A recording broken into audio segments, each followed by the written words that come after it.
शारदा और सबरी परिवार के सभी सदस्यों को मेरा नमस्कार। बाबा अक्सर ऐसी बातें बोला करते थे जो लोगों को ना उस समय समझ में नहीं आती थी और बाद में वो समझते थे। और आज भी ऐसा ही होता है। बाबा हमें कितनी बार संकेत देते हैं लेकिन हम समझ नहीं पाते, और जब वो घटना घटित हो जाती है तब हमें एहसास होता है, ओहो बाबा ने तो ये संकेत दिया था।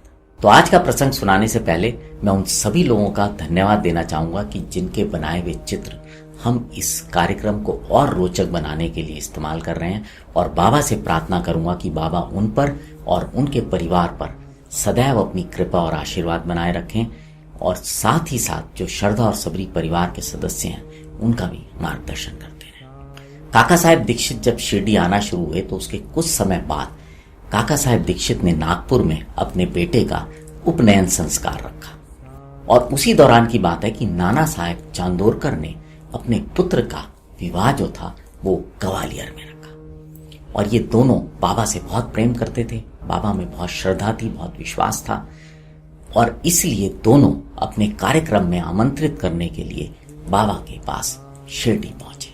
आज भी बहुत सारे लोग ऐसा करते हैं, जब भी उनके घर में कोई खुशी का मौका होता है वो शिरडी जाते हैं या किसी भी मंदिर में जाते हैं, वहां पर कार्ड देते हैं और भगवान को निमंत्रण देते हैं।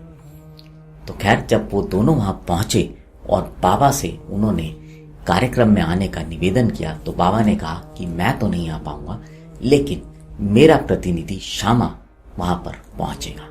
लेकिन फिर उन लोगों ने जब आग्रह किया कि नहीं बाबा आपको आना चाहिए, आपसे निवेदन है, तो बाबा बोले कि काशी और प्रयाग निकल जाने के बाद मैं श्यामा से पहले ही वहां पहुंच जाऊंगा। अब ये बात किसी को समझ नहीं आई। खैर बाबा के वचन थे तो सबने सोचा पता नहीं बाबा जो कह रहे हैं वो सत्य ही कह रहे होंगे। तो श्यामा जब दोनों कार्यक्रमों में जाने की तैयारी कर रहे थे तो बाबा ने अप्पा कोते को भी साथ जाने के लिए बोल दिया।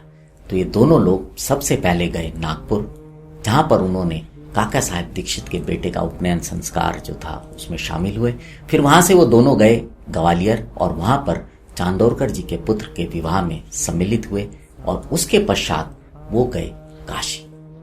जब वो चांदोरकर जी के पुत्र के विवाह में ग्वालियर गए थे तो वहां उन्हें चांदोरकर जी के एक रिश्तेदार जिनका नाम जाठार था वो मिले थे, और उन्होंने काशी में उनके रहने की बहुत अच्छी व्यवस्था करा दी थी। और साथ ही साथ जब वो वहां से अयोध्या गए तो अयोध्या में भी उन्होंने उनकी रहने की बहुत अच्छी व्यवस्था करा दी। अयोध्या से प्रयाग होते हुए वो पहुंचे गया।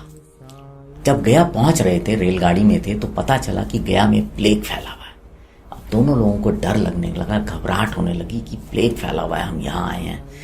खैर अब जब ट्रेन वहां पहुंची तो वो दोनों स्टेशन पर उतरे, और स्टेशन पर उतर रहे थे तो भी वो घबरा रहे थे, डर रहे थे कि कहीं प्लेग के शिकार ना हो जाए।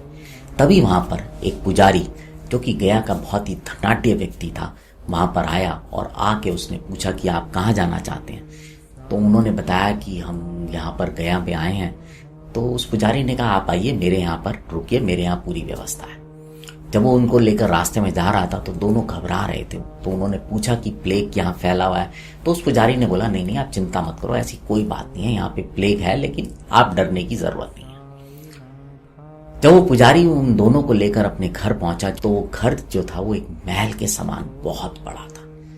ये जो पुजारी था ये बहुत ही धनाढ्य व्यक्ति था और बहुत ही संपन्न था।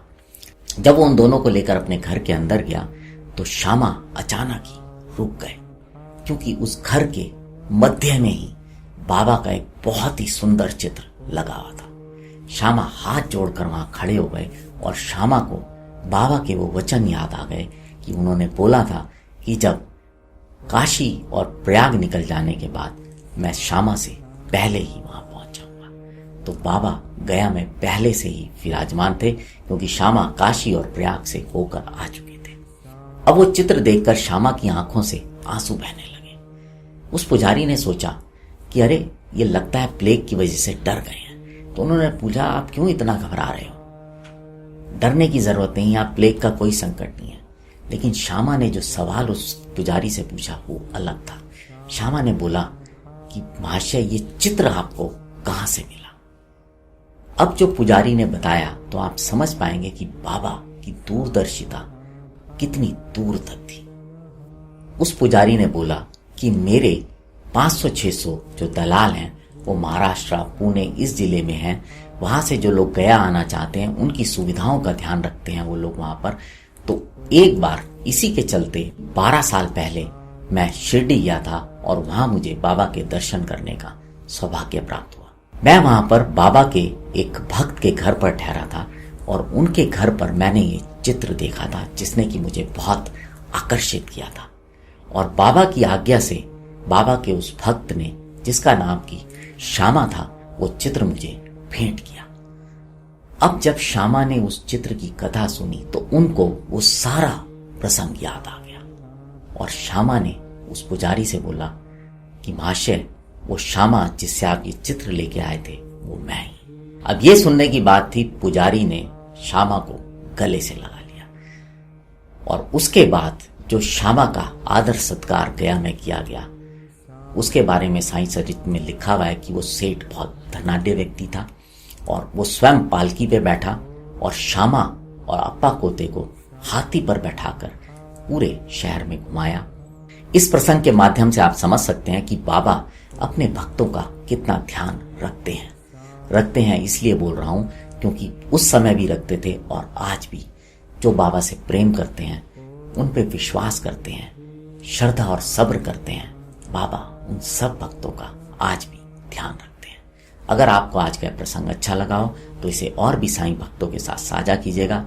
अब आपसे विदा लेता हूं। जुड़े रहें श्रद्धा और सब्री के साथ। नमस्कार।